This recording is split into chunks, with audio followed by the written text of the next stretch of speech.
Hey, time for some Type 40. Yeah, extra Type 40 here exclusively on the Spacebook channel with me, Doom Hadley. Yeah, blame my mother.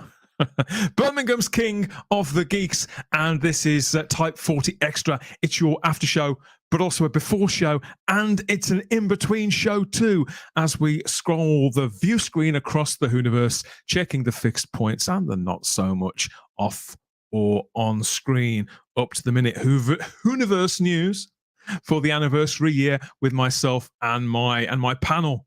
Okay, where am I? Enough of my going on. Where am I?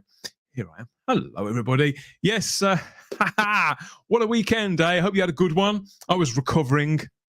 I won't tell you from what. It doesn't matter, does it? I was recovering, and I just about got it back to being sort of cognitive again. And I saw a teaser for something, and then a revelation today about our favourite TV show, Doctor Who. We're going to look at all of that. We're going to look at all the things that they've released and everything that comes with that, really, including your views out there. So if you're watching this in the comments section, in the live chat, you can get involved too. Drop your comments, and we'll see what you make of it all too on Doomsday. Not Doomsday, Doomsday. It's who's the bell gonna ring for, I wonder? Okay, now, as you can imagine, this is somewhat on the hoof. This is news that's broken certainly in the last 7 or 8 hours. I've scrambled together what I can and who I can. So I know what you're asking, who's calling? Well, I'm delighted to say that I've reached out into the ether and grabbed hold of Ian David Diaz and my friend Keegan here, and they're going to join me for this chat, and we're going to see what we've all got to say about this topic, aren't we, gentlemen? Yeah. Good evening. For a difference here is that we're all in the same time zone, which isn't often the case, is it, Ian? We're all in Great Britain. That's but right. obviously, this is your first time on the show, Keegan. So first of all, welcome to the channel. And Thank you. Secondly, how long have you been a Doctor Who fan? Since Christopher Eccleston. Ooh. Yeah. From first transmission back in 2005? Yeah. I've been watching since then. Yeah. So did you find it on your own, or did somebody say, you should watch this, a parent or an older sibling or anything? It was my cousin, actually. Yeah, they recommended it, and then they stopped watching, and then I just carried on. You got bitten by the bug, did you? You got bitten by the bug? Yes. All those years. I can't believe it's been, it's how long? 19 years since they were filming it, 18 years since it was screened. In fact, believe it or not, Ian, next week it'll be 18 years since the first Christopher Eccleston episode aired. Wow. I mean, I know I'm retro, but I didn't realize I was that retro. Good God. Yeah. Good God. You and me both, mate. You and me both. Yeah, so that's where we are with this. So there's an age gap here. There's a generation gap here. We're going to an age gap. Breach that. You were on. Always. But this is the beauty. It's sincerely, Keegan. This is the beauty of, I believe, the Doctor Who family, the fandom, which we don't, like all families, we don't always get on. But the way I see it, this show is what brings us together. And a lot of the time, sometimes we get the same things out of it, don't we? Other times it's completely different things. And for me, the joy is in comparing that. They often say that the first Doctor that you see is your favourite. So if Chris was the first one that you saw, is that true for you? No. Good stuff. Go on then. Who's your favourite? It was Tennant, but then Peter Capaldi came, and he became my favourite. Okay. See, Capaldi. I can think of somebody who definitely approves of that. He's calling in. Look, say thank you. Yeah. Yeah. Good stuff. Good man. Okay, you will be pleased to know there are people watching us over there on YouTube right now. We've got people filling up the comments section. We'll get into everything that you guys have got to say as well, because obviously none of us saw this coming, did we? Yes, we've got some great one-liners already. We'll be sure to get stuck. We'll be sure to get stuck into that. Yeah, before we get to it though, I thought so we've got this to start off with.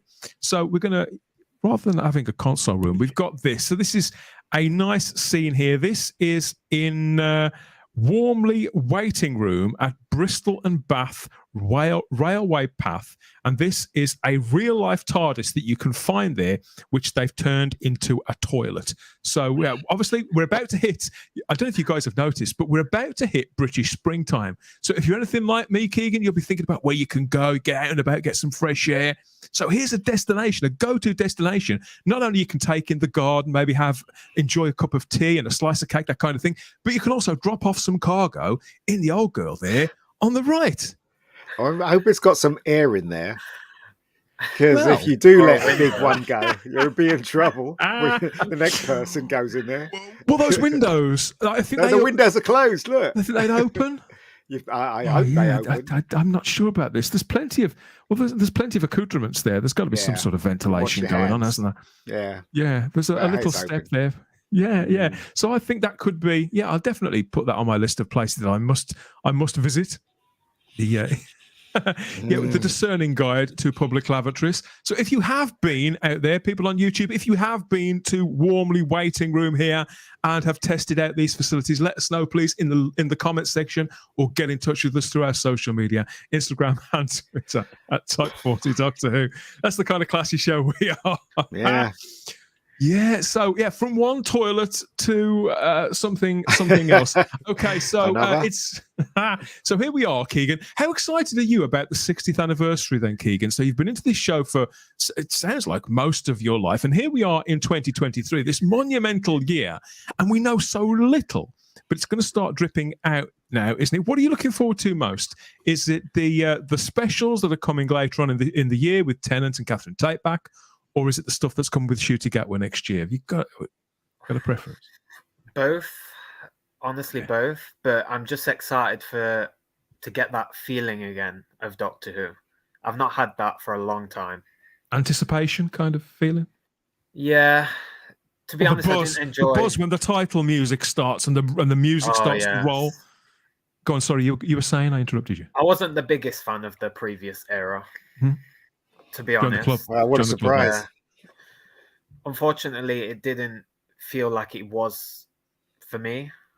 And whoever enjoyed it, that's great, honestly. Yeah. But for me, I enjoyed some episodes, the odd few episodes. But overall, I haven't rewatched them since they came out. I think you're being kind.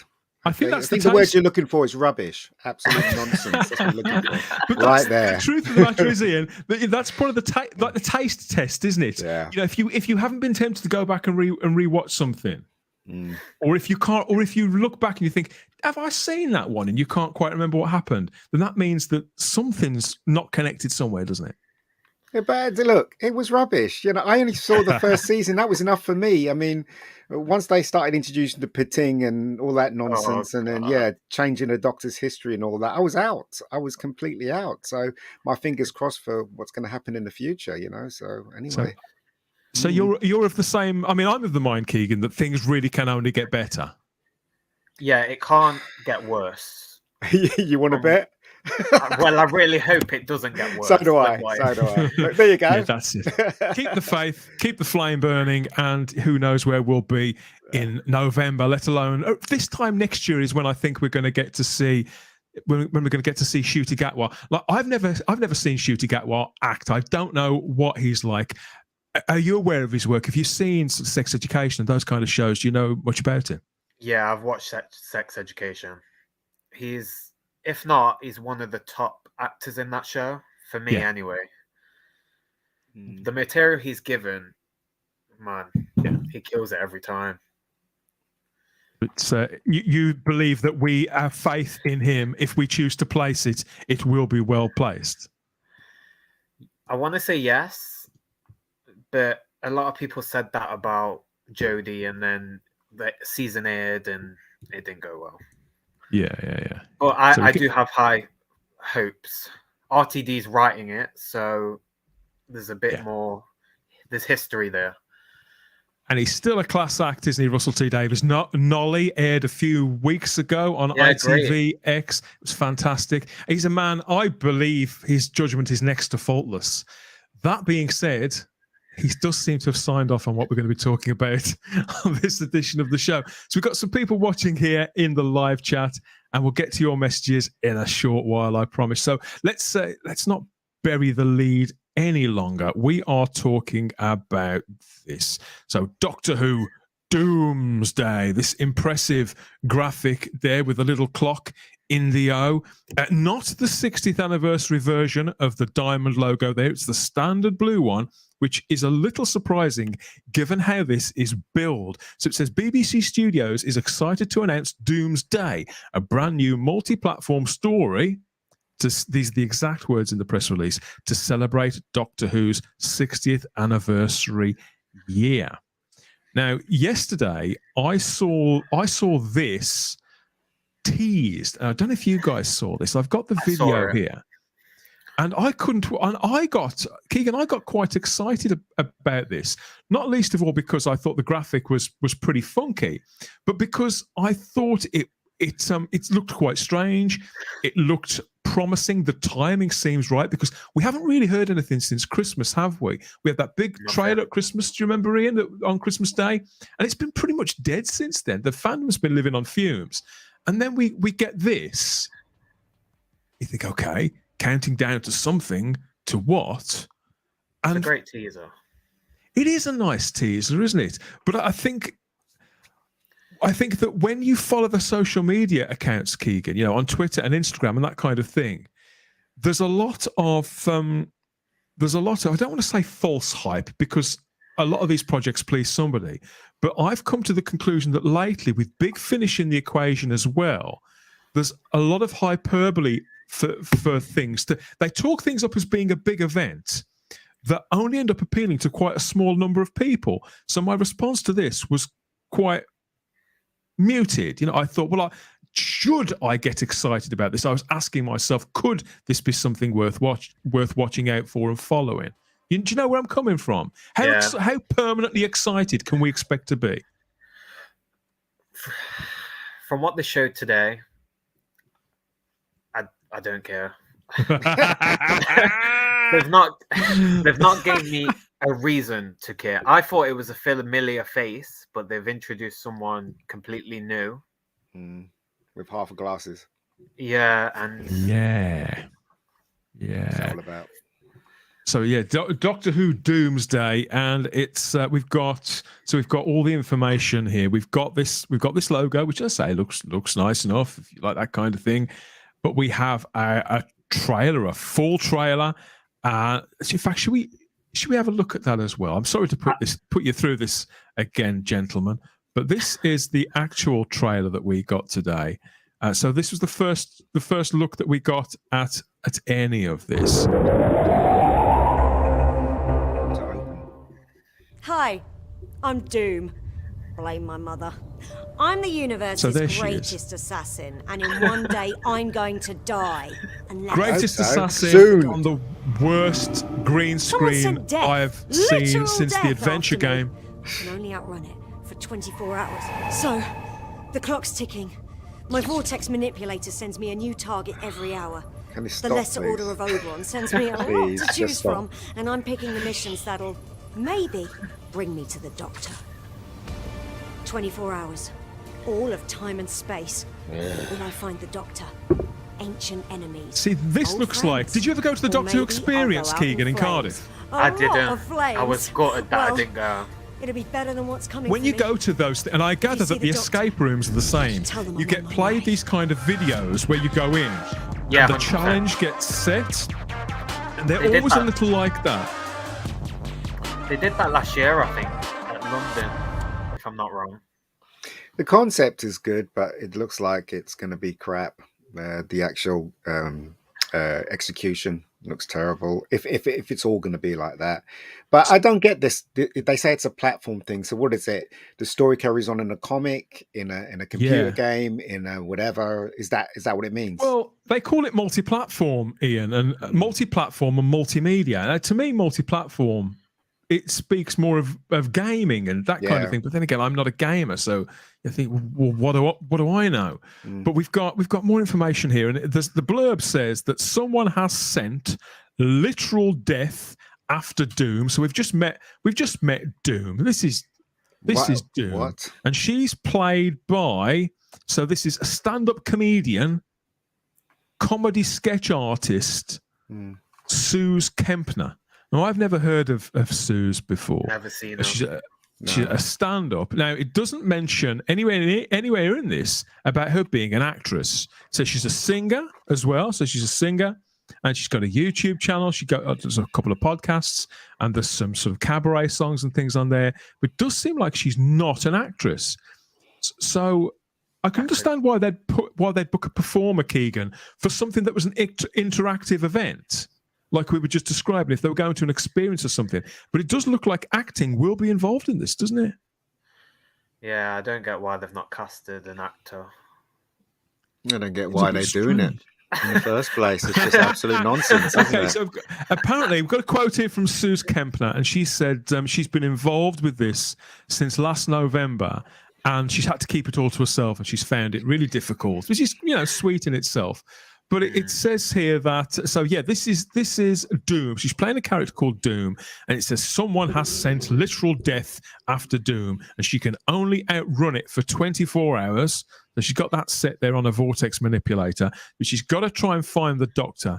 And it says launching later in 2023, this standalone, we've got another expression here, transmedia series. So it's multi-platform and transmedia, whatever that means, will allow Doctor Who fans to follow Doom.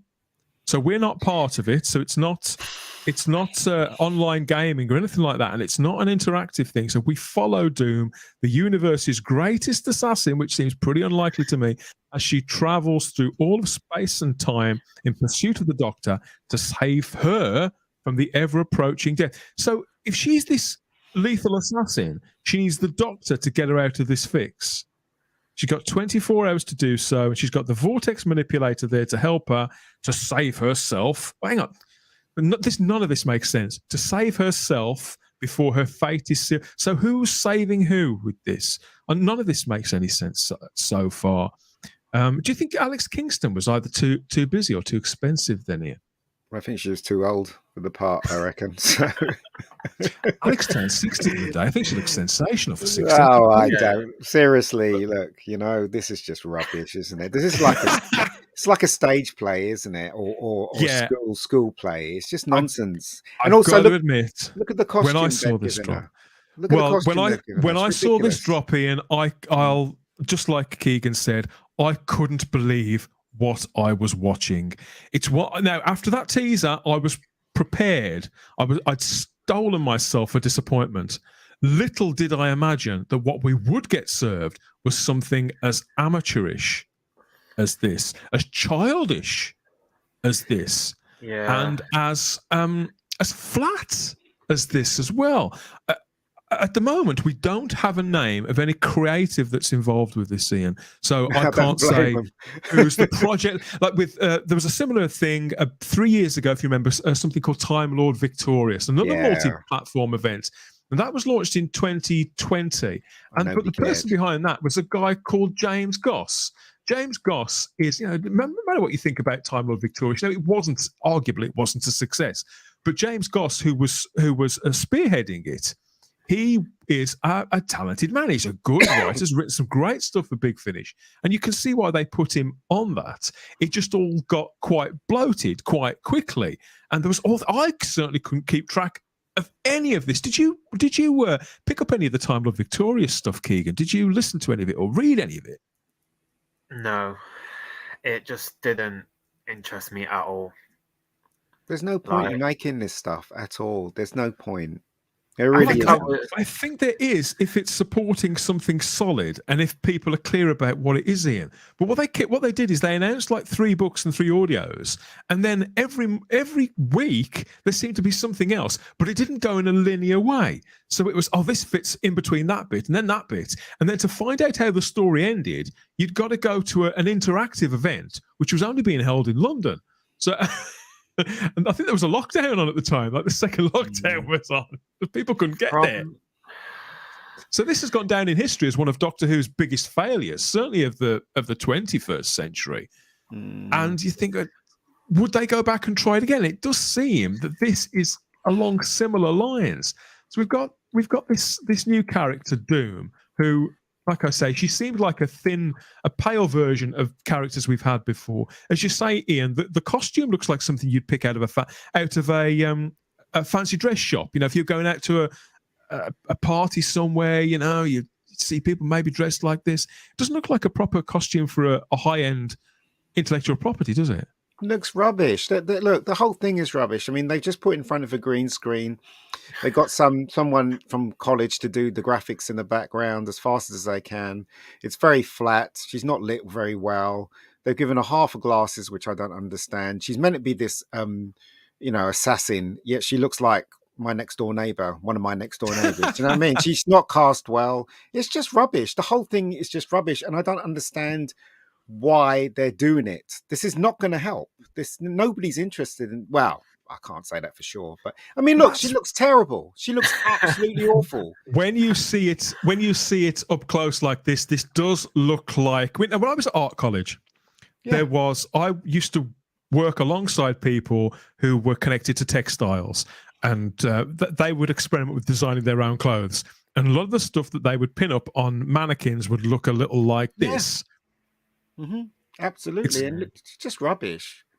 I mean, I can't tell you how bad you can see for yourself. I can't tell you how disappointed I am with this, and also the way everything is going with Doctor Who. I'm praying that the new Doctor Who is going to be good, and they don't give us more of this rubbish. Do you know what I mean? And also, why are they still hanging up on doing female heroines or female protagonists or anything like that? Can't we have any males? In their defense, Ian, I suppose we've said that we'd be fine with female leads if they were either brand new characters who were purpose built.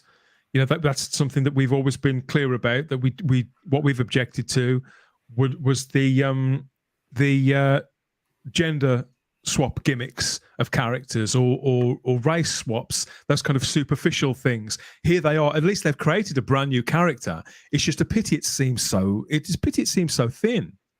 Thin. Anorexic, mate. That's what it is. At all. It's terrible. I mean, we've got this. I've forgotten her name again. Susie Kempner. She's a 38-year-old stand-up comedian. I say no actor training that I can see. Obviously seems like a very lively person, and who's to say she hasn't got this great career? I've never heard of her until today. But in that video, I felt that she seemed very awkward to watch, and almost like we were watching a children's entertainer. So I was looking at it and thinking, oh, how? Firstly, why have they gone to her? What are we supposed to latch onto about this character? Does she seem like she's the most lethal assassin in the universe to you, Keegan? Nah, Missy looks scarier than her. Yes, absolutely. She's got a touch of the Phoebe Waller-Bridges about her, which can't be a good thing because she's not. She don't look like an assassin either. No. She's got no weapons. She's got no weapons either, has she? You think she'd have like a holster somewhere or something strapped to her back or an eyepiece. Like you say, Ian, she's wearing like a monocle. Shouldn't she have some sort of eyepiece, like a sight, a fixed train sight, infrared sight or something? It's the worst design ever. I don't know what to say about this. I mean, you could keep pushing me. I just can't tell you. It's just rubbish. The whole thing's rubbish. Obviously, this could be a big break for Suze Kempner, but I cannot see this character. I can't see this character growing a fan base, I can't see people latching onto this at all. I can't see established fans going for this and latching onto her and wanting to follow her story. And I can't see who. Okay, it's one thing, established fans, but I can't think of anybody this is going to reach. I mean, you see a project like this appear, and you think, and particularly when you see a video like the one that we've just sat through, and my first impression was, who is this for? Who is this for? I mean, just a couple of days ago, Keegan, I don't know if you saw, but Russell T Davies, he gave an interview to SFX magazine where he revealed that in all their big plans for the Whoniverse, at present, there is no plan to develop another children's focused show in the way that the Sarah Jane Adventures was. And I was a little disappointed in that because not only do I love the Sarah Jane Adventures, but I think that there's an audience for that. And then I saw this trailer, and and I felt exactly the same way as you both did. Really, is that really what they're doing? But then you think, okay, well, maybe this is for children. Maybe this is to appeal to the younger bracket, those sort of 7 to 12-year-olds. Ian, that's why she's talking to us like we're little kids. That's why all her actions are so big, and she's jumping from camera to camera. Oh, blame my mother. Oh God, maybe the children's entertainer shtick is because this is for babies. So what? Think that this is what they keep making the mistake. Kids are far more intelligent than what they are offering them. They know more now. You can't 100%. Offer them something that was acceptable 20 years ago, because this kind of thing is for kids 20 years ago. But kids are far more grown up in their minds than ever these days. They know more than me when I was their age. I don't know if you remember this, Keegan, but what it was bothering me for about half an hour. What it reminded me of, and it reminded me. Eventually, the penny dropped. It reminded me of a show called Raven. Raven. Do you remember Raven on children's BBC in the noughties? I bet was this your age? Yeah. Was this when you were a kid? Yeah.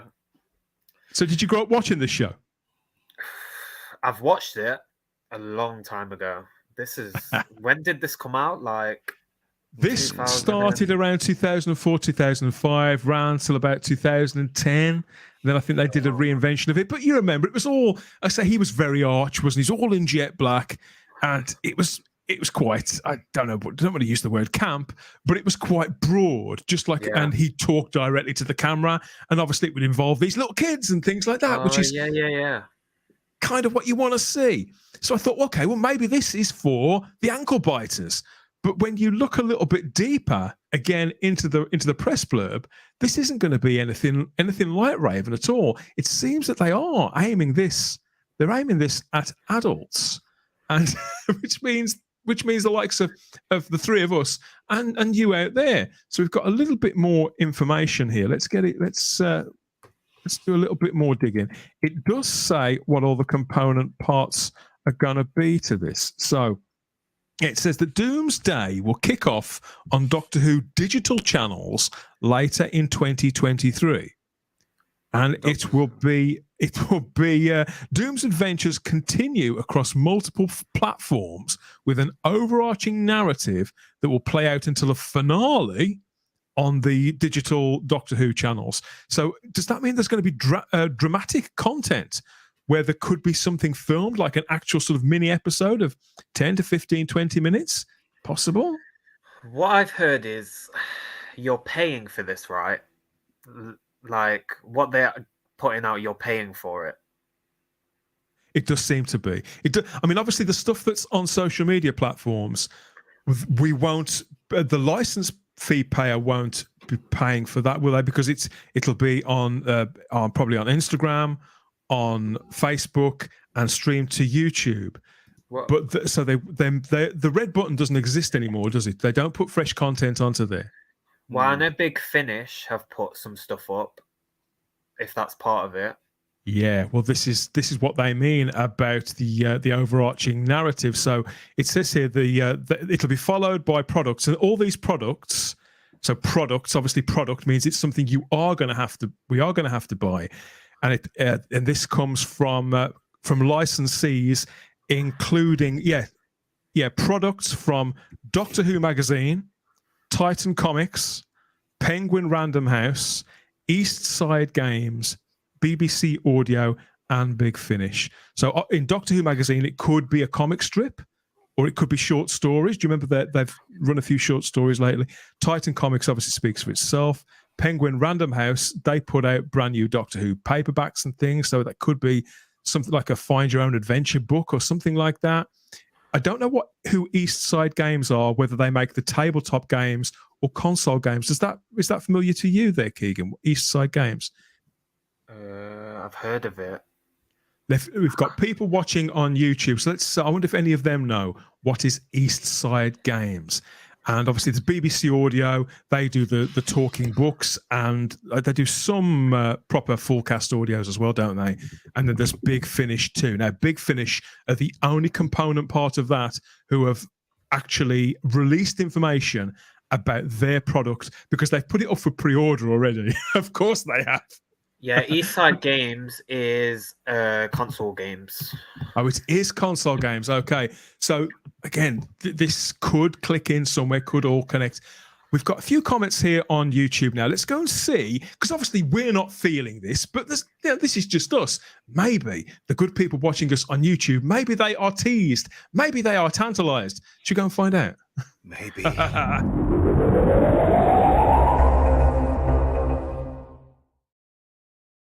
Hello, everybody out there. So you've heard us moan on about this for the last 20 or so minutes. Maybe we are alone. Maybe you've been swept away by the wonder of the Doomsday trailer there. Let us know what you think in the comment section. We have Seeds of Dumb, perhaps, offers Doc Martin Armchair Time Traveller. Blimey, that's a name and a half. Doc. It is. As someone once said, we're doomed. I can't do the Scottish accent. I'm sorry, any Scots that are listening to this. That's from Robert Payne. Good evening, Robert. Glad to have you here. Cheers, y'all. Been a while, as Cliff Maxwell. We've got, who else? Robert Payne says, Doomsday, 8 a.m., got up and brushed my hair. You think it could be done in diary form? I wonder if it's all going to be done. Do you think it's all going to be done sort of direct to cameras if they're breaking the fourth wall? I suppose we'll have to wait and see, won't we? Hi, everyone, says Lord Thoth. Robert Payne says there's an age chasm with me in the comment section. Oh, Keegan has the right answer. Evening, chaps, says the Geeks Handbag. Good to see you. Now, this is a fantastic guy. This guy is a content creator. He's got his own YouTube channel called The Geeks Handbag, and a fantastic account, I think, on Twitter and Facebook. So I recommend you follow that.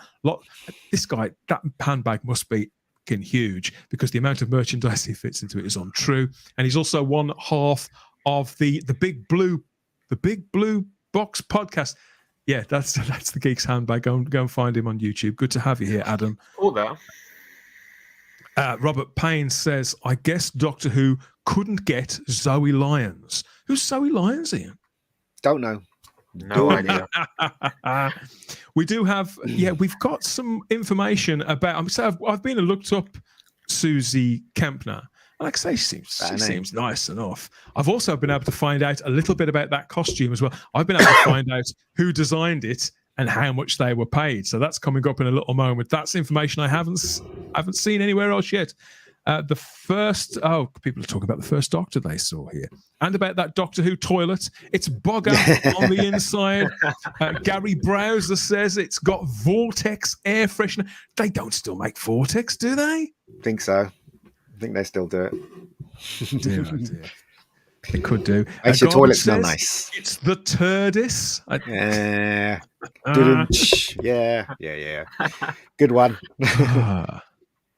The clock shows 11 because that's the demographic age. Well, this is it. That's what I thought. If this was for children, in all seriousness, if this was aimed at the Raven Dan, audience, so basically it's not for children. You found that's for sure. Oh, yeah. Okay. Yeah. Right. So that's what surprised me, because if this had been, I see lots of things all the time connected to sometimes Keegan, connected to IPs that I do follow, such as Star Wars or Star Trek, where I see them appear and I think, oh God, I think, well, okay, it's not for me. It'll be for somebody. It's fine. So I thought that maybe that was the same with this. Maybe this was for the 8 to 10-year-olds, the Raven demographic, but nobody between the ages of, say, 8 and 11 is going to have the money to buy Big Finish audios, are they? 100% not. Not at the minute, anyway. No. Even adults, like the crisis going on. Yeah, well, exactly. Yeah, good point. At the moment, we're in an economic crisis, a cost of living crisis, where people have a lot less disposable income. So the idea that fans could commit to this, and this is why I think the timing of this feels so off for me. I think we've got the 60th anniversary coming up and tie-in merchandise, which is going to come in with that. We know that those 3 specials later in the year, they've got tie-in novels. They've got all sorts of things coming with that. You know, I know it's not been officially released, but we've been told this. So we've got that to look forward to. Big Finish themselves have their own range, a mini-series running for at least 7 months, it's coming out on CD and I think vinyl as well. So that's a kind of a serial that people have got to invest in and follow. And to have this running alongside too, as well as the other book lines, I just think the timing of this is completely wrong. No, people have reacted to that trailer quite badly, I think. It was so bad. I've got a comment here from Matthew Pounder who says, Disney Who, what did you expect? Now, the problem with this, Matthew, hi, Matthew, good to see you, mate. The thing with this is we don't know exactly who is behind this and when it was commissioned, who are the creative leads, and how much any of the factors that are putting together TV Doctor Who are involved. The only thing that we can know for certain is that, as always, the showrunner of Doctor Who, or should I say the producers of TV Doctor Who, whoever are the current custodians, they sign off every book, comic strip, and audio. They have to do that to make, because they have to take stock of what's going on across those ranges, just to make sure that the stories being run on the expanded media don't step on their toes for things that they've got coming out. But they also act as a sort of quality control.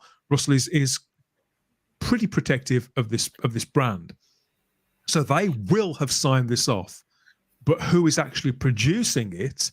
It seems to have BBC Studios fingerprints all over it. It doesn't look like something that I don't think that Disney.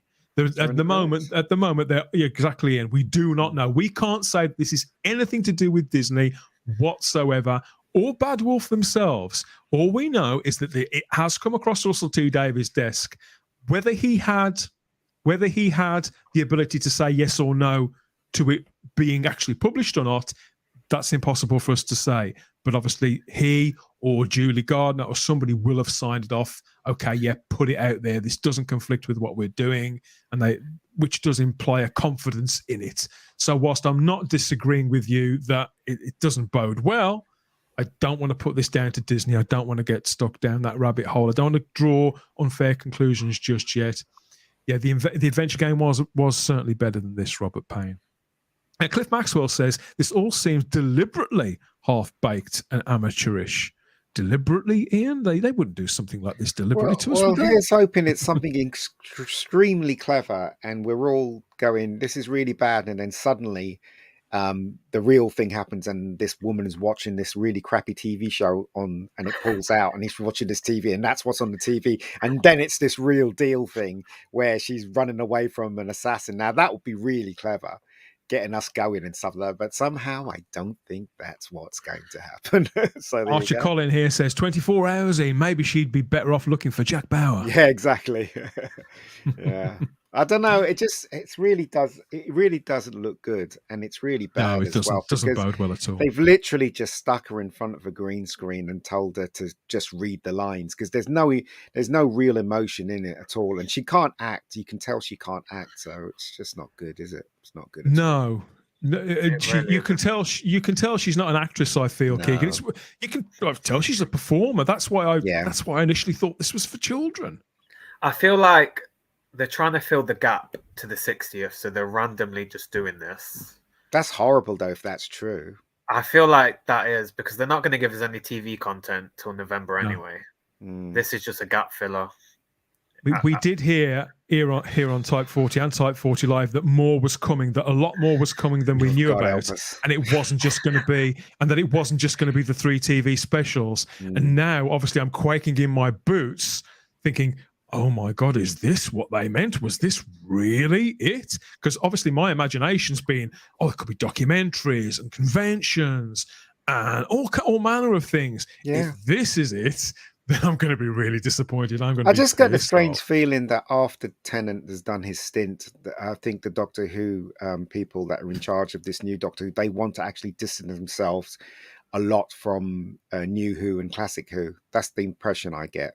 They want to kind of really be on their own, which is a good thing, I guess, we can. So, yeah, I think so, because they'll have next to creative exactly. autonomy, which I think is what it does really need to carve out its own niche. Yes, David Mullins says the costume is fine. It's the concept and execution that are the problem. No, the costume is rubbish. I'm sorry, but it's like it's designed by a student who has no idea about fashion or designing for movies. It's really awful. I mean, I have to totally disagree with you, David. Sorry, pal, but I have to disagree with you. It's awful.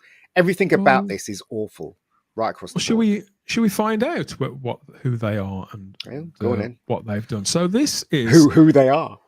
So these are the original costume designs for Doom. Yeah. This is I want to give credit to Easy Rider 0903. And I've got information about these. These are the preliminary costume designs here for that character. And as you can see, we've got some pencil sketches on the left there, and we've got some more developed line work there on the right, where you can see the character coming together. And to me, I mean, she looks a little bit more like Seven of Nine from Star Trek, maybe, that kind of character. Quite thicker set, quite muscular. And if you notice, she's got what looks like a holster on her thigh there. They're very, very shapely thighs, exposed thighs. And that eyepiece is certainly a lot bigger. So she does look a little bit more like an assassin. But yeah, this is from Easy Rider 0903, who has published this on Reddit to say, here's some info you might be interested in. So this is directly from Easy Rider 0903. It says, I had a small part in the creation of Doom. My partner and friend were tasked with designing the character. The brief was, she is an assassin from the 51st century. And they were thinking along the lines of the film Doom that came out about 18 months ago, that version with the Denis Villeneuve film, and the Assassin's Creed games. Do you ever play those games, Keegan? You know Assassin's Creed? Great games. So these people designed the actual final costume that we see? Yeah, we've got some more here. So the budget was £2,000. The BBC paid. So the BBC, this is fresh information, everybody. So the BBC, I've got this. This is credited to Easy Rider 0903. The BBC gave them £2,000 to design and create the costume. So this money had to pay for the materials, the time spent making it, and the travelling time to London for the costume fittings, plus the final photo shoot and hair and makeup. Now, Ian, you're not a stranger to this world at all, are you? You know, you've not just produced films, you've written and directed as well, and you've organised many a costume fitting, haven't you? And had costumes commissioned, props commissioned. Does 2K sound like a lot to you for this? No, it doesn't. And the fact that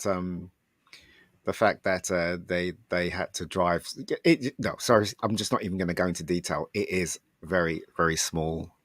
But I mean, the drawings look much better than what we got. Let's face it, especially the drawings on the right. They look so much better than what we got. Yeah, 100% they do. And I don't understand how it went from there to what we got, because it looks absolutely cheap. I mean, my mum could have sewn that within a space. These are the closer. So this is what they went with as well. These are the third set of sketches. So again, we've got pouches, we've got sturdy metal boots. So the character still looks more like an assassin, don't they? They say it's a much bigger, burlier woman, a formidable character, quite muscular. And again, I'm not sure it belongs in Doctor Who, Ian, but at least it doesn't. But at least it's fit for purpose. Yeah, I do like the patch and eye. It reminds me of Travis, and it reminds me of a Kang from Star Trek 6, where it looks like it's just on the eye. There's nothing holding it up. Somehow it's just pressed into the eye. Character. Yeah, so it's much better than Travis from Blake 7 had the same deal, didn't he? But it's much better than the stupid glasses they put on her. For God's sakes, do you know what I mean? I don't know why That's just they so did that. stupid. Yeah, it does look like she's got dreads. So I do wonder, was this meant to be? Was it meant to be a colour. black woman initially? Yeah. But I mean, the drawings are really nice. I mean, obviously, I don't know what color they had in mind, but obviously, there's a lot of sex appeal there with the legs and the bust at the top. So they had to get rid of that, didn't they? Obviously, because it's the BBC, so they got rid of that. So, but it's a shame, really, that it didn't look like this one or the previous picture you showed us, because then it would be so much better. Yeah, I don't know why they've changed it. So from the initial sketches there, you can see it's perhaps a slightly more androgynous look, but I think it was the focus there was more on getting the costume and the look rather than fleshing out the character. In fact, it looks like it was done by a different artist, but as soon as they give it to a proper character developer, you see the influences coming in there, don't you, Keegan, from the world of gaming and from other big franchise movies there. That looks like an assassin on the piece of paper. I don't know why they didn't stick with that. Well, we know why, because the BBC doesn't like things like that anymore. They think it degrades women if they show their curves. So they're kind of that's exactly what they're doing. So, but that's fine. It's not. I don't own the IP. They can do whatever they want. All I can tell you is how I feel about it, and it's absolutely rubbish. So there you go. Yeah. Archie Collins says, this is kids' TV these days? Well, that apparently not. This is meant to be for grown-ups.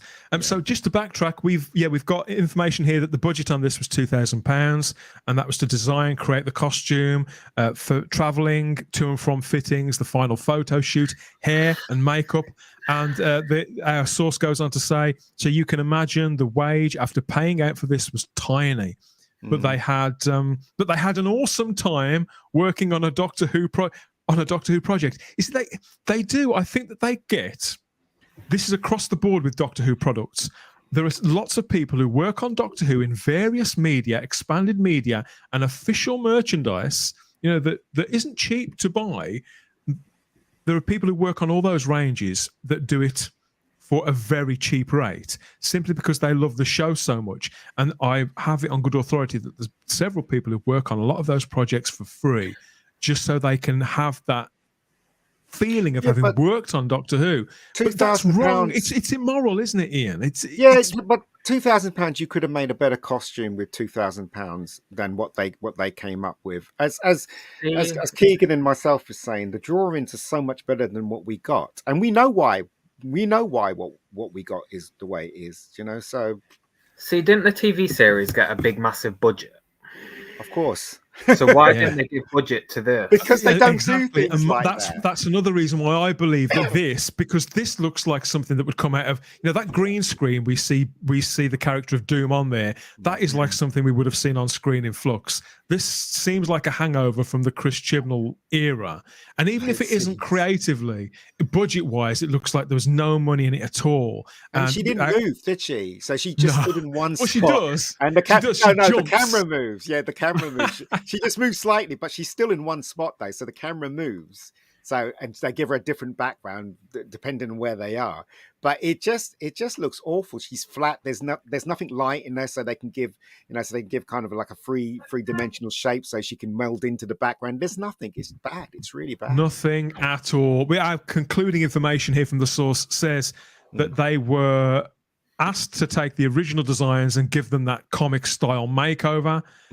They didn't know what it was for, or who the actress was that was going to wear it, and they signed an NDA until today, obviously, until the project's been released. Yeah. So they spent a few hours sketching out the various versions, incarnations of the costume, and so it's taken it wherever. But they do say that once everything was deducted from the budget of £2,000, that they didn't make any money from doing this. What about the director that directed this piece? Didn't he have a word? Because the thing is, Dave, she's an assassin. It'd be pretty hard to move in those, especially that thing right at the back of her. It'd be pretty hard to. She has to run or something like that. Do you know what I mean? So the costume has to be designed in such a way that it compensates what the actual character is doing, whether it's running or shooting or whatever. But to wear the hoodie makes sense. Obviously, Assassin's Creed is kind of like 100%. That. But the thing behind her, that wouldn't that get in the way if she's running? I don't know. Well, this is what leads me to believe that there's not going to be much actual filmed content here. It's going to be audio and translated to the games, to the books, the comics, and audio, obviously, where we're not going to see her. So oh my God! So the fact that it's gone. So when you put the two from that final sketch design there, to think that it went from that to this that this poor woman's wearing now. And also, the cast is wrong. I mean, if you're going to cast, look, I thought she was going to be the person that's running away from an assassin, and I thought Doomsday was when I first heard it, I thought, oh, Doomsday, maybe it means something that's going to happen towards the end that she has to stop.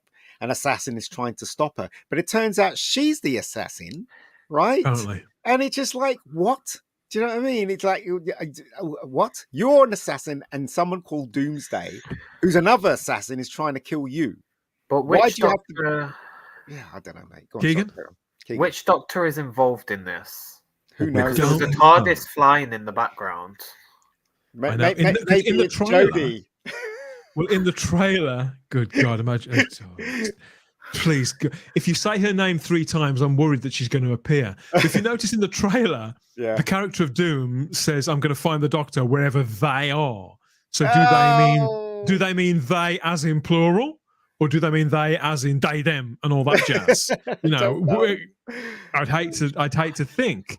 I suppose we've got to wait and find out. Will there be multiple Doctors involved? Because obviously that's possible in print and audio and whatever else. Yeah, definitely, yeah. Audio. But I think we're all. But I don't want too much multi-Doctor stuff for the anniversary year either, Keegan. I'd rather them do that properly in whatever we're going to get on television in November. I don't want to be so fed up of multi-Doctor things by the time the anniversary comes. It'll be how they all are again. I was happy with just Tennant and Catherine Tate in the 60th because we had all them Doctors in Power of the Doctor, and it was like, okay, great. But then you're adding so many Doctors for like shock value and and we had the 50th as multi-Doctor. There's no need for it to be again. I agree. I totally agree. So they should just concentrate on the David Tennant thing and give us some surprises along the way. First off, for me, and I'll always say this, they should just make a Paul McGann spin-off. That's what they should do. Yeah, he was. People would like it. Yeah, he deserves a lot more. Keep saying. God, we're going to keep banging that drum, aren't we? The Geeks Handbag asks, "Who remembers Wizards versus Aliens?" I quite like that show. It's good giggle. That's what they ought to do, something like that. And I can't see. I mean, maybe we're looking at, like you say, Ian, 2K for all of that. Obviously, this isn't that expensive. But you pay for the costume and 10 pence for the setup of the set shoot. That's what it was. Just ridiculous. I don't think this is winning anybody over. Colin Archer Collins says, somehow I think doomed is exactly the right word. I can't see this competing with everything else going on, says Gary Browser. It's, again, a reasonable thing to say, a reasonable conclusion to get to.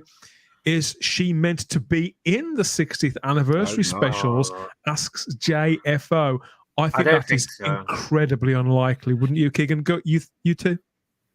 No, I don't think so. I know one special is Beep the Meat, right? And then there's the, what's his name? Neil Celestial Toymaker? Yeah. And that, but the third one, I don't know. If a special guest star, and I think it's Hugh Grant. No, I'm joking, obviously. Could be Hugh Grant. Robert Payne says, it's multi-platforms, and who can follow all that stuff? And you're quite right, Robert. I personally think that multi-platform, transmedia, whatever you want to call it, is a viable thing to do with these properties and with Doctor Who. But I think you've got to be very selective about where you lead people with it. Not least of all, because just as Keegan says, it's a cost of living crisis at the moment. But even if there wasn't, people simply can't keep track of too much. I understand the creative want to say, we could spread it across all this. But if people can't find it, then if people can't make it to that immersive experience that's only on in London, then what's the point in it even being there? And it's the same with some of these books. If people don't know where to find them, if people can't work out which part comes after which, then they're going to do what I did with Time Lord Victorious, and they're going to give up after the first 2 items and just forget the thing even existed. And then the whole thing has crashed and burned practically as soon as it's off the runway. I think there is a viability to this. But at present, they cannot seem to help themselves, but lay it on far, far too thick. I was much more interested in what Big Finish are doing because it's purely audio. And I thought, and if they were going to adapt something of that into a nice slim book, that could have been quite nice. And people, at least people know they can budget for it. They can pre-order it if that fits, if that suits them. Or they can certainly sort of say to themselves, okay, that's my limit. That's something I'm looking forward to. We don't have to be over absolutely everything. But with this, they do seem to want to lead us in all these different places. Obviously, not just to get money, but to get clicks, to get attention. We're in this attention economy at the moment, Keegan. That's another phrase that I keep hearing about the 21st century, attention economy. They need to give a reason. Sorry. Go ahead. They need to give us a reason to care. Like, this video is not it. No, I honestly think that they're aiming for an audience that doesn't exist, in my opinion, right? What they should do is they should aim for the people that like New Who and Classic Who, because we still exist. And through word of mouth, if they make it for us through word of mouth, it will be spread like on YouTube and everywhere. And then maybe new people, because of word of mouth, because word of mouth is the strongest thing. No matter how many times you're up on social media, word of mouth, physical word of mouth is the thing that pushes people towards something. So if they please us and we love it, and word of mouth, and we say it's great, and we talk to our brothers and sisters or whatever, that's going to filter through, and then they will get a new audience that way. Yeah. I don't understand. They're chasing something that doesn't exist at all. So anyway, do you think it's because we're in this sort of strange, you know, like you said, Keegan, we're in this strange sort of limbo at the moment, but we're still between sort of one era and another to the naked eye, to the people slightly outside of the loop. And I think even some fandom aren't aware of everything that's gone on. Yeah, I think 100% it's a filler, because we have the specials in November and then another one in December, right? If I'm not wrong. Yeah, who knows? Oh, yes, the Christmas special's coming on. Yeah, that's on Christmas Day almost. 4. So 4's a huge amount. It's getting there. You've got this big, massive gap with nothing, really.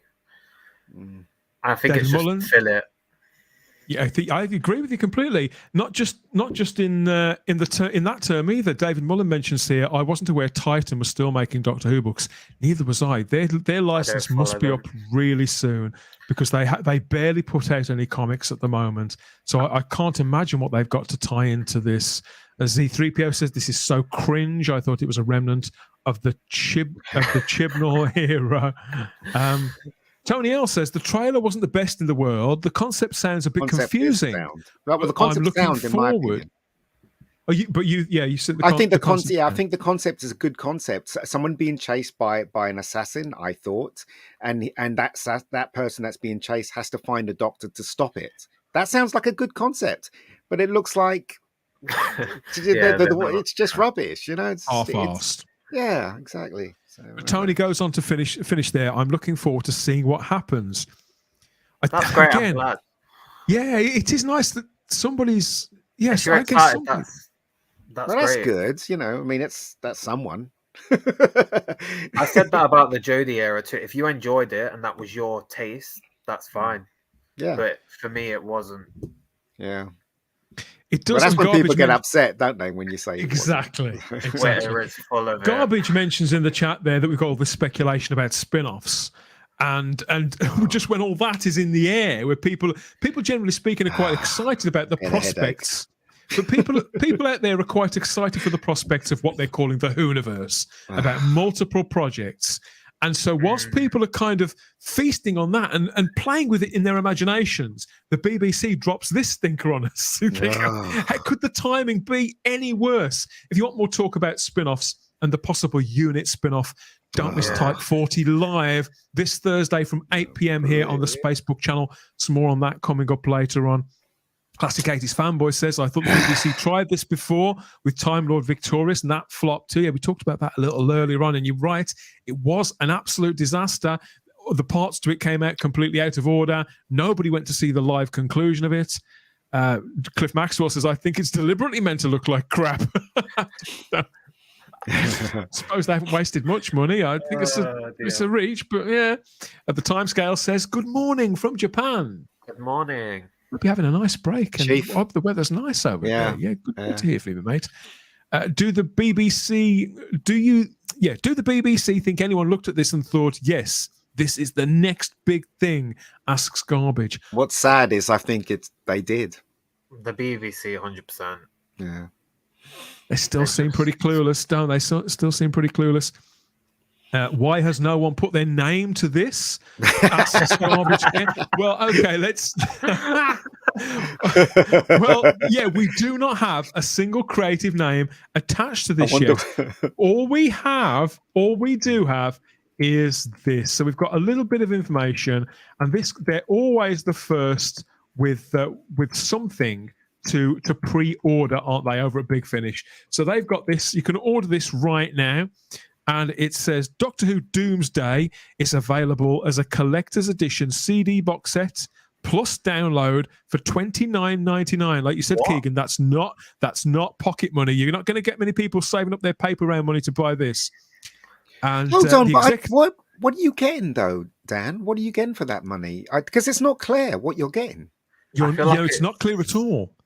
Is it like chapter 3 out of 6? And then the only information we've got here is that it's a 4-disc CD set that's going to total 4 hours. So it sounds like it's 4 hour-long episodes making up one box set. Yeah, it sounds like it's just going to be an audio thing. CDs? Not DVDs, not Blu-rays? Not CDs, no. It's just a CD, or you've got the download option as well as audio. Always. It's audio. It's got to be audio. They did a Blu-ray on Victorious, right? I don't know. There was a tie-in Blu-ray, and didn't it have like Genesis of the Daleks on it, and a few other sort of classic episodes? Keegan, I can't quite remember what was on it, but there was. Audio. This is audio. Yeah, so this is purely audio, and it sounds like it's 4 hour-long episodes. We've got the executive producers, as always, are Jason Hake Ellery and Nick Briggs. Obviously, they are across everything at Big Finish. Their name is on everything. Of course, it is. Sense, then. The producer is Heather Challens, who she's again, I've seen her. She's active on Twitter. I know she certainly talks to fans. Quite a young woman, but quite experienced as well. I think she's been on a few ranges. The senior producer is John Ainsworth, who we've interviewed on the channel before. So I've spoken to John Ainsworth. He's just come off their Blake 7 line, so he's got experience leading a lot of this thing. But we've got no writers. We've got no line manager. But the most, I suppose, we have there is Heather Challens working with John Ainsworth. Until we know who's writing this, I can't say whether it's even going to be listenable or not. But this comes out in September. So it's still a long wait, and then you've got the specials the month after.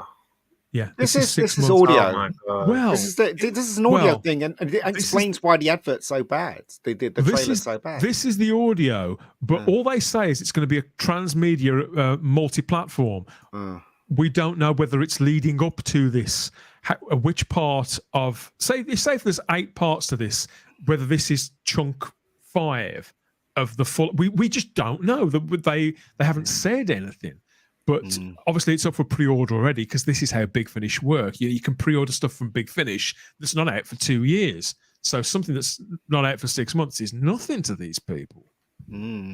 Yeah. So that's your option at the moment, and the only 2 names we have attached to this are John Ainsworth and Heather Challens, and of course Suze Kempner herself as well. Now Suze obviously is quite thrilled with this. She's been on Twitter today, and she says that I don't like my agent, a bad guy with a stone in place of a heart, but I'm grateful for his hard work over the past 5 years getting me to here. It can't have been easy. I just wish he was a better guy. And this is in response to her joining the Whoniverse as Doom. Wow. So Suze, I don't want to rag on her too much. If this means something to her, if this means something to her personally, being a part of Doctor Who in any way, I mean her no ill will, and I hope she enjoyed making it.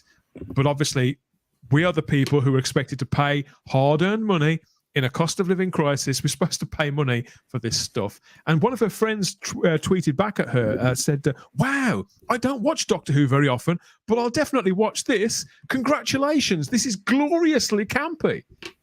Now, on one hand, Ian, on one hand, this is gloriously campy. Brianna here, she's absolutely right. It is very, very camp. It doesn't feel I know some people enjoy and find campiness in Doctor Who. I don't have a camp sensibility. Nor do I. It doesn't work for me. If people get that out of it, I accept that. Again, I wouldn't begrudge it them, but that doesn't speak of Doctor Who to me. But this Brianna seems to be under the impression, I will definitely watch this one. Already, Ian, people don't know what this is. They think that it's something they're going to be able to watch. So we've already... but they won't be able to watch it. So there's already these grey areas, muddy waters, and people aren't going to know what the hell it is unless they really nail down what's coming when, and in some sort of way that people can process it, get on board with it, and decide whether it's worth investing their time in. It's if it's an audio thing, that explains a lot. It explains why they didn't spend a lot of money on the trailer and they just shoved it in front of the green screen. That makes sense. But if it's something that's actually going to be shot and on visually wise, then yeah, it's really crap. So I don't know. Yeah, the timescales is another one here mentioning Time Lord Victorious. That people aren't going to forget that in a hurry. $2,000 for this, says Doc Martin. I know they went to Hobbycraft, so there's no. I mean, if anybody is looking forward to this and stimulated by it, genuinely, I do want to know: are they trying to make another Cara Dune here? What, Kelly? I think those design sketches. Don't think so. Somehow, I suppose those design sketches are a little Cara Dune-esque. Burly woman there, sort of. I'm not a big Cara Dune fan myself, but there we are. Yes, we've got more comments here. Yeah, the costume for Cara Dune in The Mandalorian. Now, she looked like an assassin, says the classic 80s fanboy. Chibnall Hangover, says the time scales. So, yeah, generally speaking, people are not feeling it, including Problem being he's... but Problem Being's not going to feel it. All his punches, as always. Yeah. No capes, says Father Miller. I know. The cape does seem to have gone. And Mark Milford adds that Big Finish trailers for the audio adventures look so much better. That's true. Big Finish put out really great trailers, don't they? Yeah, usually CGI. They usually a lot of CGI in their trailers because obviously, yeah. So in fact, our friend Lee Adam, who's been on the show, he works on a lot of them, doesn't he? And lots of talented artists work on those, put them together. I just hope that this is just audio, because if this is something that's visual, we're in trouble. Well, they're in trouble, put it that way. So, well, you think about the stuff that goes on. God, that's so true. You think about the things that Big Finish put out, where they make it look like the stuff that David Burgess makes it look like Paul McGann is talking to Joe Grant or things like that. So we've got all that going on across Big Finish, and we've just had this. I feel so. You know what? I feel sorry for her, because if she's under the impression that this is something good, it really isn't. It's shockingly bad. But she's not going to be listening to us, or she's not going to be watching this live stream. Just let her have a moment. You know what I mean? Good luck to her and all that. But it's rubbish. Everybody mentions in the chat that the problem with transmedia is that quality is usually the first casualty. I suppose if they've got a set budget and they say, okay, we've worked with this budget, we've got to spread it across X, Y, and Z, or more, A, B, C, D, E, F, G. And if that keeps expanding, but the budget stays the same, then the quality of the finished product, Keegan, that is going to go down, isn't it? And we're going to notice that. I just my heart sinks. It is just, honestly, everything I've been seeing about Doctor Who so far up to date has not made me think this is going to be great. Everything I've been seeing so far has just disappointed me. Fingers crossed. you know me, and I'm very optimistic about. I know you are. Yeah, a lot of faith in Bad Wolf in particular. I know, and I've got reasonable amount of faith in the situation with Disney Plus.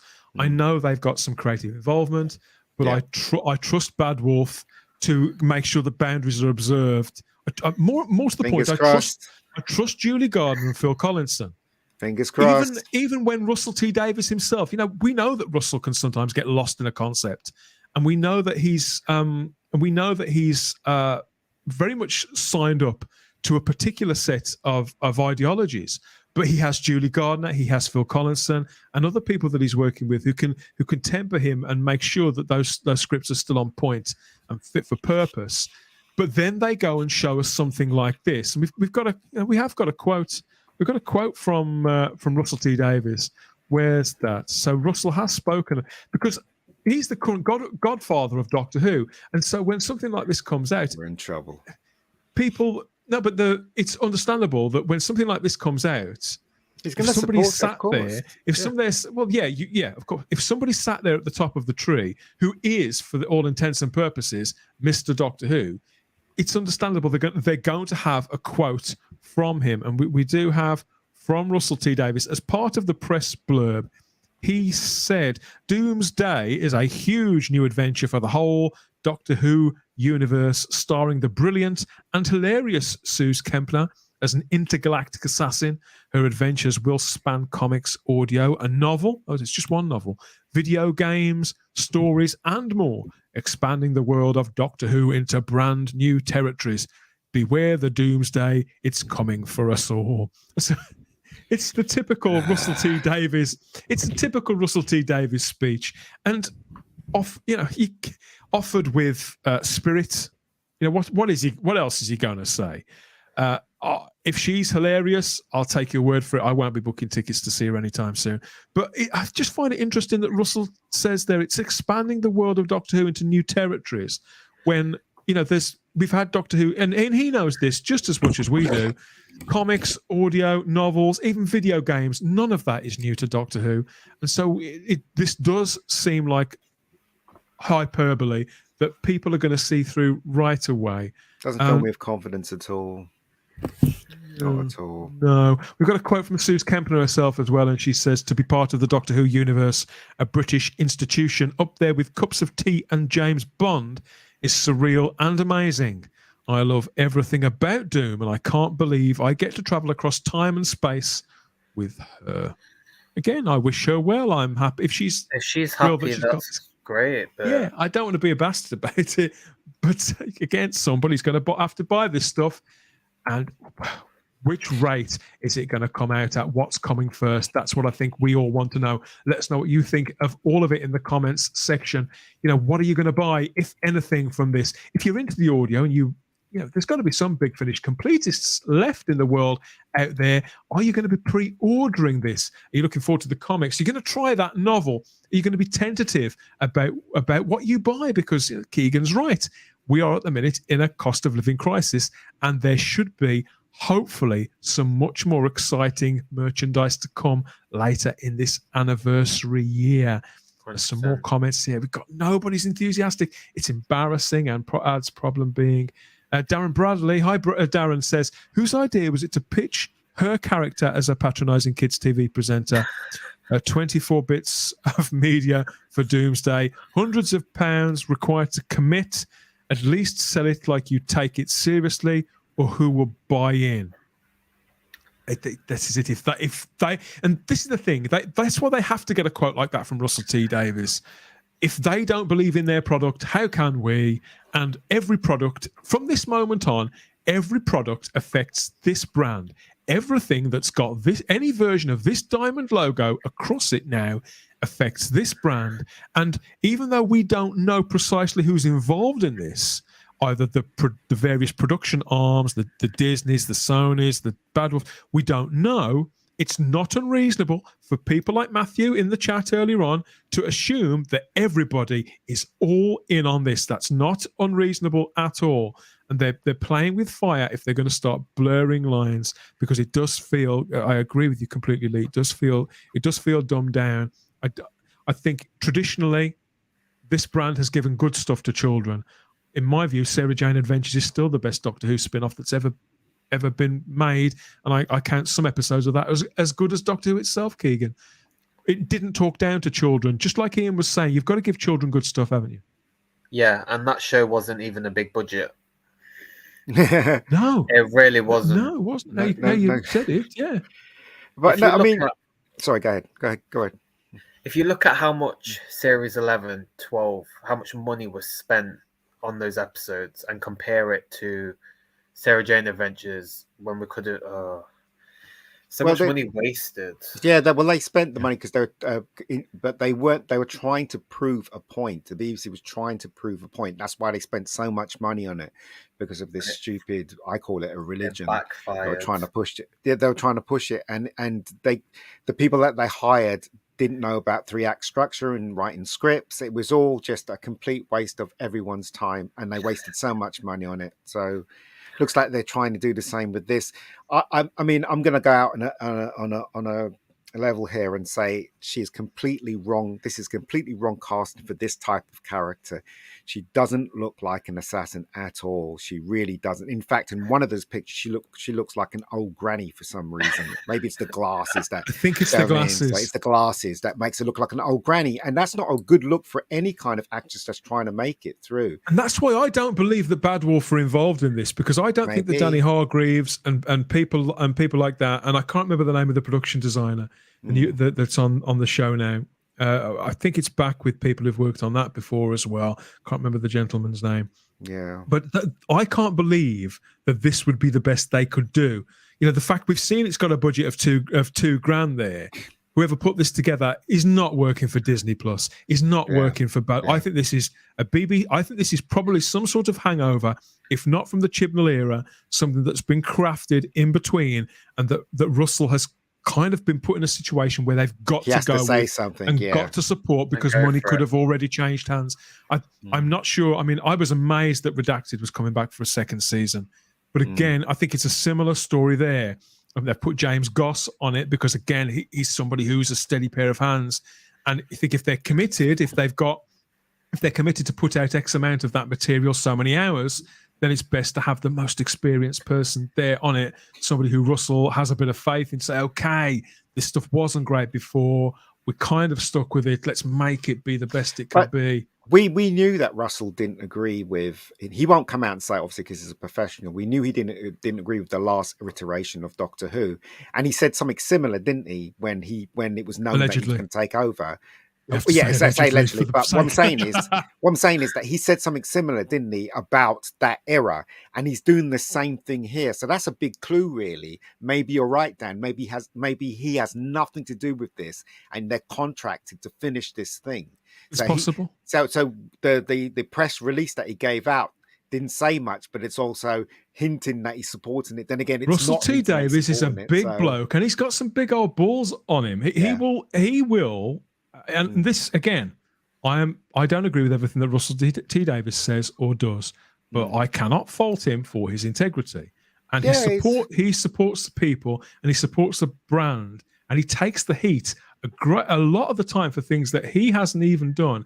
There are things that were involved in his original stint on the show that he still hasn't spoken about, that he's taken heat on, which we now know weren't actually anything to do with him, or certainly that he was as much not in the dark about, but he was as much sort of running to catch up with as everybody else. Russell has integrity, and he is a professional, and he knows that. I think he knows the weight of responsibility in the book sort of stops with him, and he's willing to take the rough with the smooth. Well, he knows that he can't. You know, he's a professional, right? He's a professional producer, and he's a professional, filmmaker, I guess, a TV show maker. But he knows that if he says that last era was absolutely awful, then obviously it's not going to do him any favors with Disney or BBC or whatever. So he has to be diplomatic about it. So and that's what he's doing with this. As I said, Ian, maybe you're right, Dan. Why upset a friend? Exactly. Why upset somebody who you're going to be bumping into? He's worked with him before as well, isn't he? Yeah. So why would he upset him? I wouldn't do that. No, it wouldn't help. It wouldn't gain him in the short term or the long term. It certainly wouldn't help the other party in any way. It would get a few of us. A few of us might get some short-term satisfaction out of it. But other than that, it wouldn't really be worth anything. yeah, fair enough. Who Found Dan asks here in the live chat on YouTube, they could have commissioned a radio series with past Doctors for the 60th, put it out on 4 Extra, and fans would buy that. Well, Big Finish are doing that with Once and Future. Is it called Once and Future, Keegan, the range that they're putting out? They are basically doing that. It's lots of different Doctors over 8 or 9 episodes. It's coming out as CDs and downloads. And I would imagine some version of it will be broadcast somewhere at some point. So I would say it'll turn up somewhere, but that's what Big Finish are doing. And to me, that would be enough. That's why I don't understand why they're putting this out too. I really think it muddies those waters. Problem being, says Doctor Who, hierarchy is already a big old boys' private club, and they are just snigging their own farts at this point. Move over and let someone else have a go. We can only hope that they're going to bring in new writers and some fresh directors. It looks like they are. It looks like they are. Russell, if you're there, I'm around. I'm available.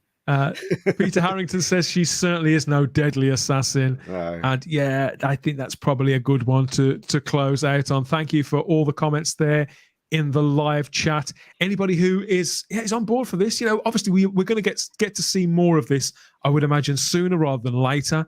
I'll expect some further information about these releases by Easter time. We should know what Titan are doing or what the Penguin Random House are doing.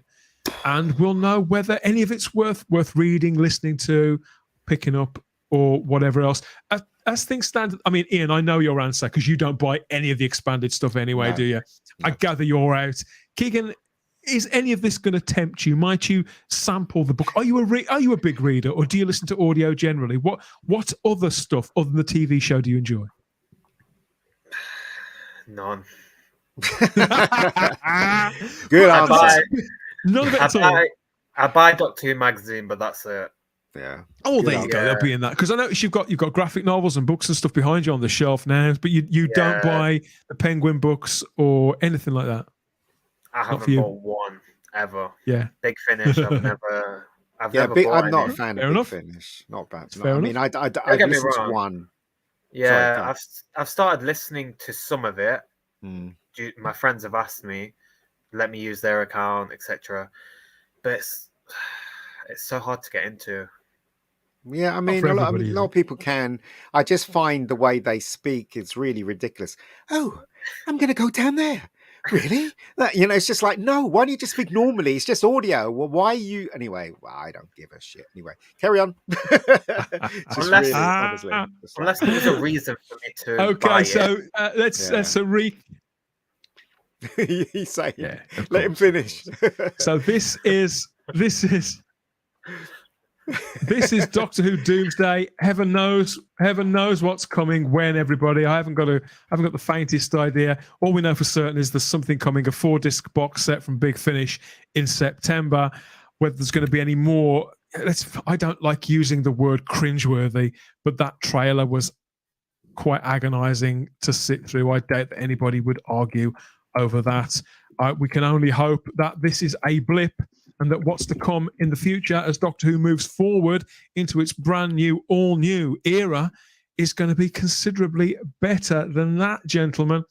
It's hard to keep the faith when you sit through even 72 seconds worth of absolute toilet like that. But let's wait and see who's involved. You never know. God, you never know. Thank you to everybody who's joined along there in the comments section. I hope you've enjoyed this, chewing your way through this with us. The Doomsday format says will be exactly like Time Lord Victorious. No mystery there. The Geeks handbag, and sincerely, I know that you, Adam, you buy a lot of merch, don't you? You buy Big Finish sets and things like that. Certainly your show is what yourself and Gary talk about on there. I look at you guys as a good barometer as to what's worth paying attention to. A good chat, guys. I agree with you on this. I won't be shelling out for £30 for this off the back of that trailer. And I think we've got to see something bigger, better, or at least creative names attached to it that we can place some faith in them, even if we can't in poor Suze Kempner there, who's going to take some of the heat from this. It does seem like she's got quite a backbone on her. Being a stand-up comedian, they've all died on stage. You've got to have some serious balls to do that. So I suspect she'll be okay. She's a grown woman. But I don't envy her being involved in this. The puns keep coming. The puns keep coming. Thanks for letting me vent. Says Problem Being. Good to see you, mate. Come back on the show soon. Come and vent live, and we'll put our hands over our ears. Good night, all. Let's cheer ourselves up with a look at a pretty picture, shall we? From times past and some digital. Do you like fan artwork, Keegan? Are you much for that? Yeah, I love fan art. I always see it on Twitter and Instagram. What do you prefer, traditional art, sort of painting and drawing, or do you like digital art? Which one? I'm more digital. You are more digital. You may like this then. It's not your era. It's a few years before. But 20. It's a few years before. This is Sylvester McCoy. This is some digital art from Blue Box Artworks. It's quite nice. And you can get them on Instagram there, Ian. There's lots of this. Yeah. And this is artwork for survival. So it's the final story of the classic era. And this one's by an artist. The only name we've got is Ollie. And they're from Blue Box Artworks. And I just thought this was quite nice and quite warm.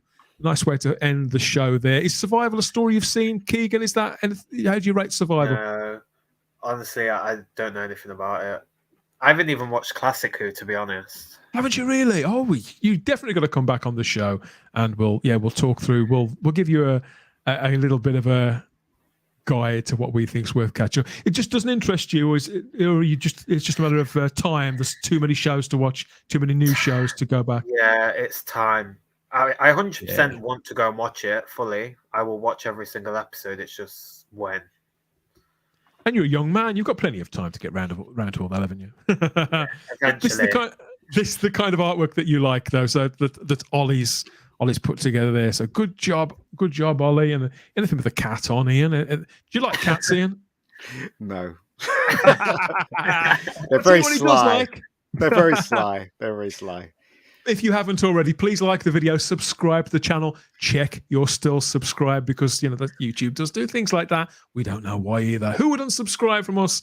Why do they do these things? So please like the video, subscribe to the channel, and hit the cloister bell to get all the notifications about what's coming next and when. Whether it's another impromptu show like this, Type 40 Extra, whether it's a live stream or whether it's a podcast. We've got more live streams coming up, a brand new Type 40 Live this Thursday from 8 o'clock. If you want to go and sample some of the old shows, this is the first time you've come to the channel and seen us gassing on, you can go to the playlists and get shows like this. These are two of our event shows, recent shows for the anniversary. So we looked at the 10th anniversary story, The Three Doctors, and the 20th anniversary, The Five Doctors. You can find those here on the Spacebook channel. 2.5 hours each of total geekery on these benchmark editions of classic Doctor Who that Keegan has never seen. I kind of envy you that, just seriously, mate, I envy you that you haven't seen this stuff, because classic. I'd love to have more classic Doctor Who come back. You're missing episodes, obviously, that I'd never seen before, because I've seen all of it now. Well, problem being is telling me to sort it out. Sort it out. I promise I will. Bossing you around already. Sort it out. I've got to do some bossing around now. Get in touch with us through our social media on Instagram and Twitter at Type 40 Doctor Who. Go and get connected there, or come and join us in the Type 40 Facebook group too. That's where you can get the first word on whatever it is that we're going to be going on about. Or you can start your own conversations too about classic Doctor Who that Keegan's never seen, about all new Doctor Who that's coming in the future, and about new Doctor Who that he probably knows better than I do. So everybody's got their flavour of Doctor Who that they know more about than anything else, and that's absolutely fine. More podcasts coming soon. Check the playlist, check all the podcatchers and type40.podbean.com for these recent editions of the podcast. Another great one coming soon with not one or two, but three brilliant guests and me talking about one fantastic new production. Don't miss that. Turn on the cloister bell so you get all the notifications. Keegan, thanks for your company, mate. This is your first time doing anything like this. Have you enjoyed it? I swear it's been so fun. He's got to say yes, hasn't he? And he's got to say yes. No, I promise you, it's just nice talking to people on here about it. It's different when you're talking to people on Twitter and of course all the drama that comes along with it. But when you're having a one-on-one conversation, it's nice. I totally agree. It's even better when you meet them in person and you have a beer with them and you have a heated conversation. It's a lot of fun doing that, more so than being on live streams, in my opinion, anyway. So I'm old school. Experience. Yeah, it's fun. Completely. And people can find you on Twitter, can't they, Keegan? You sometimes run Twitter Spaces, don't you, where you talk to people there? Yes. Shall I put it in the comment section? you, by all means, well, you can tell people now where to find you, and we'll make sure if you give it to me, any of your contact information, any social media you want to pass on to people, I'll put it in the description of the video as well, and then people can go and follow you and find out what are the things you're into as well, and give you recommendations. And Problem Being can badger you about the stories that you haven't seen yet. Lord Thoth said, I'd love to watch classic Who all over again for the first time. And Problem Being says, good man, like my old art teacher used to say to me, you boy with the silly haircut, get on and do. His haircut doesn't look silly to me, but evening, folks, says Zombie Box Reviews. Evening, ZBR. But you've come a little bit too late. The good news for you is you'll be able to go back, do some time traveling of your own, about 90 minutes back into the past, and you can enjoy this fantastic conversation that we've just had here on Type 40 Extra. Ian will be back with me on Type 40 Live this Thursday, I think. Are you free this Thursday, Ian? Yeah, I've just realised I haven't asked you yet. I'm around.